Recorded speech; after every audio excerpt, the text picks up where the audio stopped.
2014 నుంచి 2018 వరకు వారే సాగునీటి పారుదల శాఖ మంత్రిగా పనిచేసిండ్రు. వారి తర్వాత మాజీ ముఖ్యమంత్రి గారు చంద్రశేఖరరావు గారు సాగునీటి పారుదల శాఖ మంత్రిగా పనిచేసిండ్రు. అంటే ఈ 9.5 సంవత్సరాలు వాళ్ళ కుటుంబము తప్ప ఇతరులు ఎవ్వరూ సాగునీటి పారుదల శాఖ మంత్రిగా పనిచేయలేదు. వారు ఆర్థిక మంత్రి తర్వాత ఈ రాష్ట్రం మీద ఉన్న అప్పులు కానీ వివిధ కార్పొరేషన్ల పేరు మీద చేసిన అప్పులు కానీ సంపూర్ణంగా వారి దగ్గర సమాచారం ఉంటుంది. ఎందుకంటే ప్రతిరోజు రిజర్వ్ బ్యాంకు వాళ్ళ దగ్గర ఉన్న నిల్వలన్నీ మన అవసరం ఎంత అనే రిపోర్ట్ ఫైనాన్స్ సెక్రటరీ గారికి ఇస్తారు. ఫైనాన్స్ సెక్రటరీ గారికి ఇచ్చినట్టే అది ఫైనాన్స్ మినిస్టర్కి ఇచ్చినట్టే. ఇప్పుడు నేను వారు పదే ఎన్నికల సందర్భంలో కాళేశ్వరం ప్రాజెక్టు అంచనాలే 80,000 కోట్లు, 1,00,000 కోట్ల అవినీతి జరిగిందని ఎట్లా అంటారు?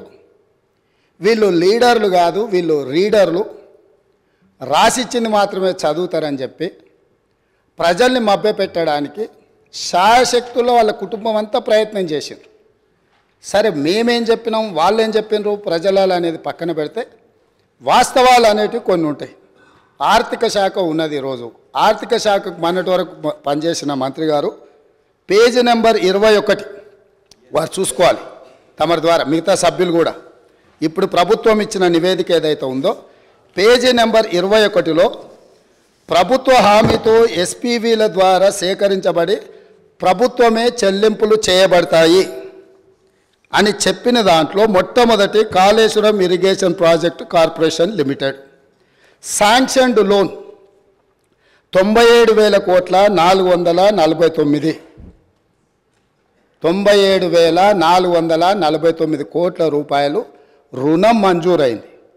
ఇందులో లోను విడుదలయ్యింది 79,287 కోట్ల రూపాయలు.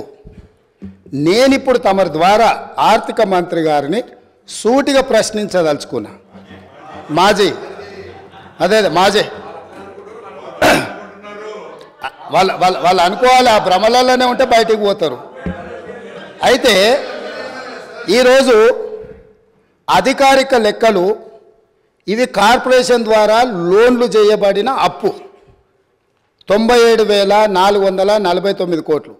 ఇవి కాకుండా కాళేశ్వరం ప్రాజెక్టుకు రాష్ట్ర ప్రభుత్వం ఖర్చు పెట్టింది. వాటి వివరాలను కూడా తీసుకొని మేము ఇస్తాము. ఈరోజు వారు సభను మళ్ళీ మీ ముందు తప్పుదో పట్టిస్తున్నారు. కాబట్టి సభలో సంపూర్ణమైన సమాచారంతో అనుభవంతో ఆ సభ్యులు మాట్లాడితే మాకు ఎలాంటి అభ్యంతరం లేదు. కానీ సభ ద్వారా తెలంగాణ రాష్ట్ర ప్రజలని తప్పుదోవ పట్టించి కాళేశ్వరం అద్భుతం అని చెప్పుకునే ప్రయత్నం ఏదైతే చేస్తుండ్రో, ఈ సభ ఇచ్చిన అవకాశాన్ని దుర్వినియోగం చేయడం అనేది ఇది దుర్మార్గమైన చర్య.